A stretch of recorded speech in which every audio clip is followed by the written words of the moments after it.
face mask sa Japan pwedeng kainin dahil gawa ito sa tinapay. Epektibo nga ba ito laban sa virus? Alamin. Gusto mo bang kainin ng face mask na ginagamit mo bilang proteksyon laban sa virus?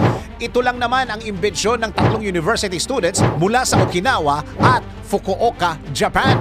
Dahil gusto nilang makaamoy ng tinapay sa lahat ng oras, lumikha sila ng face mask na gawa sa melon bread. Ito ang mask pan, ang tinaguriang world's first edible face mask.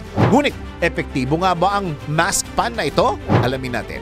Ayon sa The Labo, ang experimental division ng Goku no Kimochi, ang effectiveness ng mask pan ay katumbas o mas mahusay pa sa mga mask na nabibili sa merkado. Tines din ng Unitica Garmentic Research Institute ang bisa nito at napatunayang kaya nitong i-block ang droplets na may virus dahil sa umano'y high-density fibers na taglay ng melon bread.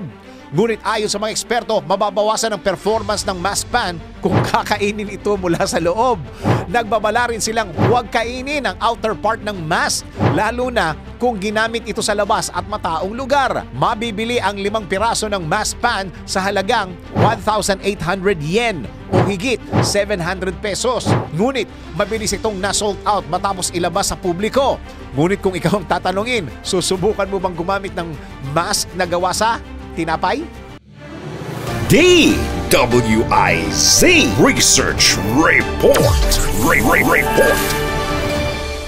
Thanks for watching. Ito po ang Aliw Broadcasting Corporation, Station DWIZ 882, DWIZ News FM Regional, Home Radio 97.9 at Aliw Channel 23 nationwide. Kami po'y nagbabalita ng tama, naglilingkod ng tama. Like, subscribe, and follow.